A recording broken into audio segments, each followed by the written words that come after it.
Welcome back to ALPB Roundup. I'm Ryan here with your daily roundup looking at Wednesday's games ahead of series wrapping up on Thursday.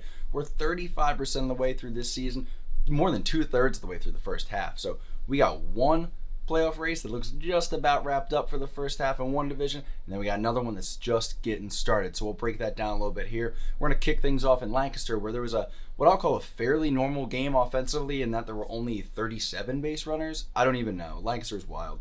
York's offense was getting after it early and often. They scored one run in the first, the second, and the third, adding two more in the fourth to take a 5-1 lead early. Caleb Gindle's 14th home run of the season in the fifth, and Clay Louis Rondon's third home run of the season in the sixth would not be enough to catch the Revs last night. The Barnstormers eventually fall in that one 7-4. York's Johan Lopez, he managed things well in that park today, or last night, whenever this game was at this point. It's all the same. I don't sleep, I just watch baseball, bro. He last 4 innings, allowing 3 runs on 6 hits and 5 walks. Niall Ball, he had a rough second Atlantic League outing, allowing 5 runs in 5 innings, though, I mean, it's all relative. That's kind of a good outing some days in Lancaster, so Niall Ball, you do you, bro. Make the best of it. Milky Mesa and James Harris did most of the damage with home runs on him. Jim Fuller, he grabs his 12th save of the season. James Harris, he was removed as a casualty to the double hook, but not before going 2 for 3 with a 2-run bomb. That earns him the ALPB Roundup game ball, and he didn't even need to put in a full day of work. Good job from James Harris. Lancaster and York are now tied with 20 and 23 records, and they are 3.5 games out of first place in the North Division with 17 games to play in the first half. They're also tied at 6 games apiece in the War of the Roses for the season, with 13 to play in that series between them.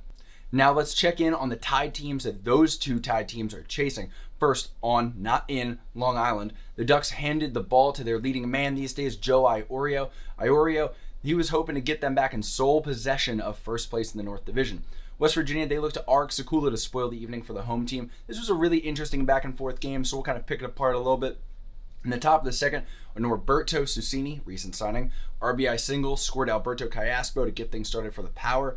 In the bottom half of that inning, the Ducks tied it up with a run of their own. Scott Kelly homered in the top of the third to take the lead right back for the Power. However, in the bottom half of the third, Lou Ford and Ryan Jackson doubles would bring home 3 runs for the Ducks, moving them in front. From here, the Power and Ducks would just trade runs, with the Power trailing all the way down the stretch as the Ducks take their second straight game to open this series, this time by a score of 11-7. Alfonso Reyda hits a solo home run in the 9th for West Virginia, but it would not be enough. Sal Giardina, he went 2 for 3 with a 3-run homer and a walk for Long Island, looking good in his return from injury. He gets the ALPB Roundup game ball. He even swiped a bag in this game, so he's more than just a sensual mustache on the bases. Sal Giardina getting it done. I have both of tomorrow's expected starters as TBA right now as this race continues the North Division, featuring West Virginia. But Darren Downs likely is a possibility for the Ducks tomorrow. I got no idea who West Virginia's throwing these days.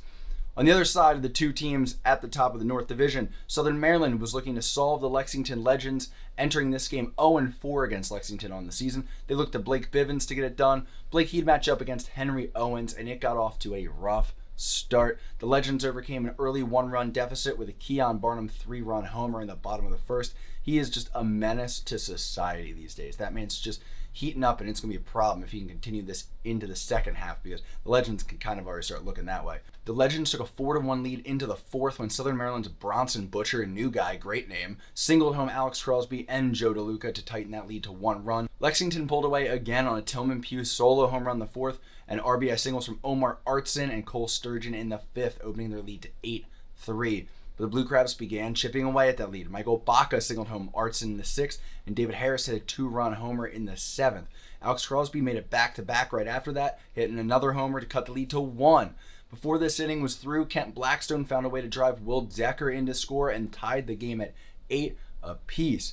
However, this game had one more home run left to give, and it was once again off the bat of Tillman Pugh. His second of the day and 9th of the season, a 3-run shot this time, sending the Legends toward an 11-8 win. Henry Owens goes 6 innings, allowing 8 hits, 3 runs, 3 walks, and 7 strikeouts. Cole Sturgeon had a 3-hit day, but it's Tillman Pugh walking away with the game ball for the second night in a row. He went 2 for 4 with 2 home runs and 4 RBI. Southern Maryland falls a game behind Long Island in the North Division. Legends are way ahead. We're going to talk about that now. Because in Gastonia, the Rockers and Honey Hunters got together looking to keep pace with Lexington after splitting yesterday's doubleheader and losing ground. High Point jumped all over Jalen Piguero. He only managed to retire 3 Rockers before getting pulled in the second inning after allowing 4 runs.